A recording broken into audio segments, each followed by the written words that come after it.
Hello, my name is Abigail Cassler, and I'm a graduate student at Morningside College. I'm also a special education teacher.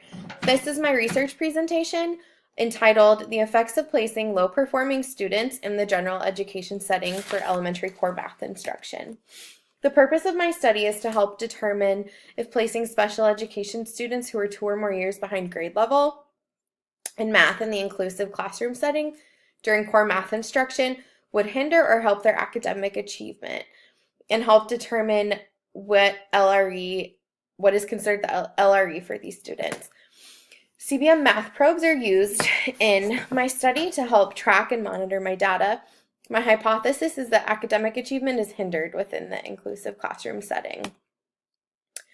The reason that I selected this issue is because as a special education teacher, I am starting to see more and more students who are multiple grade levels behind their gen ed peers in math and reading.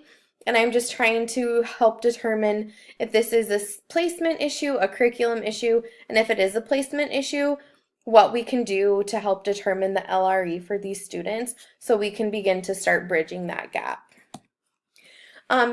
There are many issues with the definition and the determination process around least restrictive environment. Least restrictive environment came into play when IDEA was created, and the definition, it leaves a lot of room for interpretation. It's part of one of the 7 main sections of IDEA that mandates that special education students are all entitled to a FAPE and a least restrictive environment. Within that piece of law, it just states that the least restrictive environment is just an environment within the school that is least restrictive.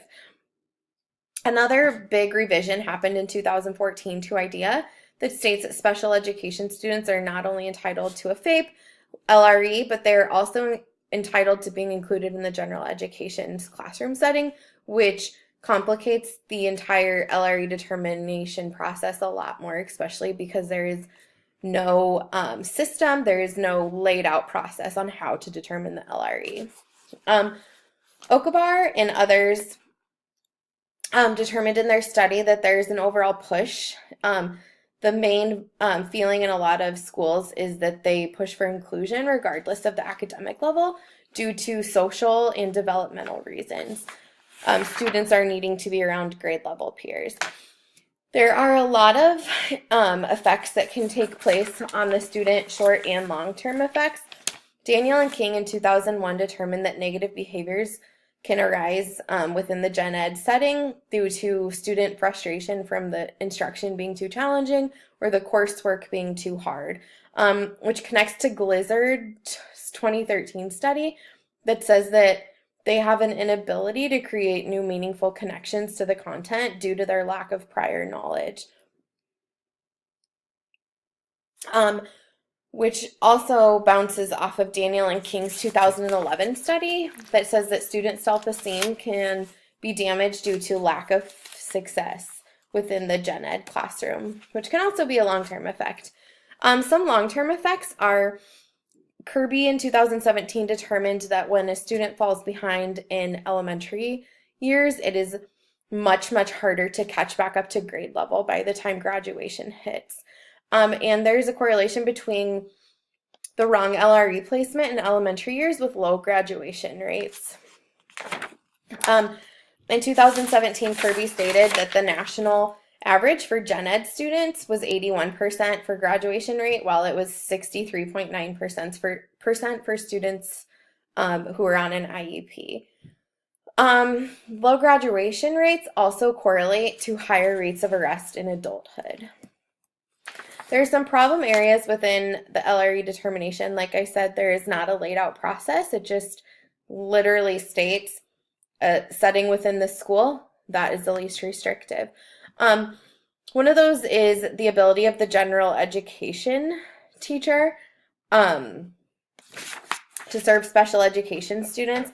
In a study done by IDLE in 2006, stated that 42% of general education teachers within the studies felt that they did not have this adequate and appropriate skills to differentiate instruction and curriculum to special education students in the inclusive setting. So that's almost 60% of teachers that did not feel they had what it took to cater to these special ed students in the inclusive setting.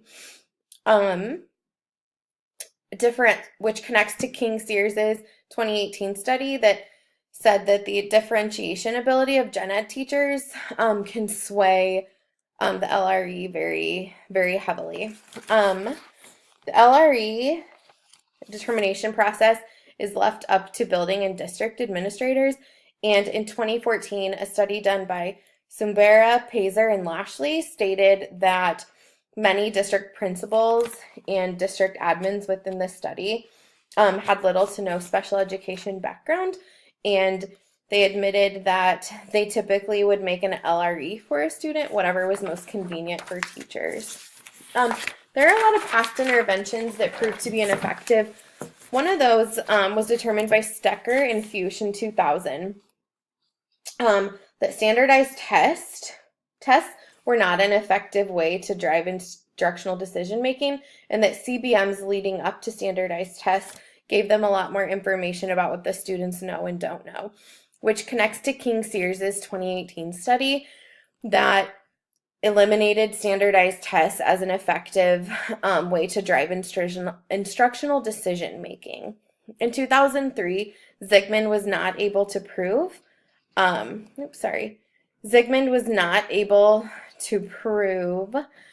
which setting was better for special education students. Kearns and Fuchs in 2013 were able to determine that cognitive-based interventions were not the most effective. In a study done by these authors, they investigated 50 studies, and only 22 of the studies resulted in favor of using cognitive-based interventions. Co-teaching was determined by Scruggs and Mastropieri that co-teaching was too inconsistent to be successful due to little time to collaborate between the gen ed teacher, the special education teacher. And that just has to be a very close working relationship in order for it to be successful. And the main barrier was not enough time. There are many gaps in the current research. There are a lot of studies out there that talk about which interventions work and which do not work, but not many in terms of pullout or inclusion, according to Hall, 2002. Griffin and others had a study that showed special education students in general education for math. It did have the possibility to support academic achievement, but this was not studied in students who were 2 or more years discrepant, which my current study is trying to focus on. There was a study done by Hagen, Burke, Boone, and Smith in 2008 that stated that placing high school students in general education math could not make a determination about which setting was superior, which relates to Zygmunt's 2003 study. He was unable to make that determination also. Zygmunt 2003 was able, his study determined that many factors such as general education teacher ability could sway LRE either way, which agrees with the findings from King Sears's study. In a study done by Lee, Waymeyer, Sukup, and Palmer in 2010, 45 high school students were placed in the general education setting, which during core math instruction, and they showed higher behaviors, stressors, and frustration due to core work, which relates to another study, which was done in high school. Both of those were done in high school, but they were not studied at the elementary level. And that also relates back to what is some of the effects, the long-term effects, the short-term effects that a lot of behaviors can arise due to frustration. So the summary of my current study is that I'm trying to determine if placing special education students who are 2 or more years behind grade level in math in the inclusive classroom setting during core math instruction would hinder or help academic achievement. I use CBM math probes, which stands for curriculum-based measurement math probes. There are 16 questions on each math probe. And my variables for the study are, the independent variable is The instructional placement of participants during the study. The dependent is the student assessment scores on the CBM math probes. My hypothesis is that academic achievement is hindered within the inclusive setting.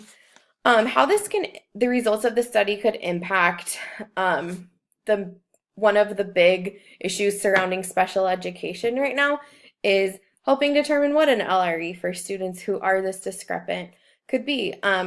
This could help prove which setting would be best one way or the other, which would help guide instructional decision making for districts in schools. The participants in my study, there are 6 participants total. They're 4th and 5th grade students. All of them are special education students, so they all have IEPs, they all have a math goal, and they are all 2 or more years discrepant from their current grade level. So they are performing at the 2nd and 3rd grade levels. The study takes place in a Title I school. There are 5 females, 1 female, and there are multiple ethnicities that are represented, including Caucasian, Karen, and African American. There's 1 ELL student. The materials that were used are a computer and a printer. The computer I used was an HP. There are 4th and 5th grade CBM math probes. The students have pencils, they have flexible seating, and they were given access to break items when they requested a break. This study took place over a total of 16 weeks. The baseline was 8 weeks long, and the core math instruction during baseline phase was done in the inclusive general education setting. The treatment phase was also 8 weeks long, and the core math instruction was done in the special education setting. At the end of each week of the study, the students were given a CBM math probe. Like I said, there were 16 questions total on each math probe, and that score was then turned into a percentage that was graphed. There are multiple different areas within the CBM math probes: numbers and operations in algebra, measurement, and those were cycled through. So there was never a CBM math probe that was repeated to the students. They were all brand new, and they covered a wider range of grade level content.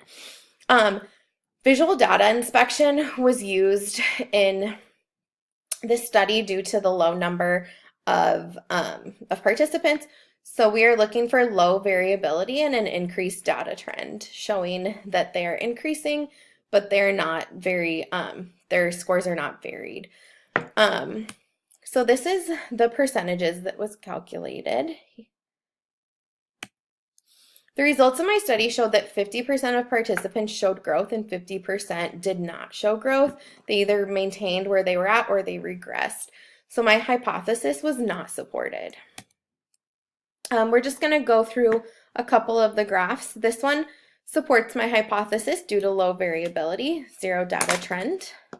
This one does not support it due to high variability and a 0 data trend.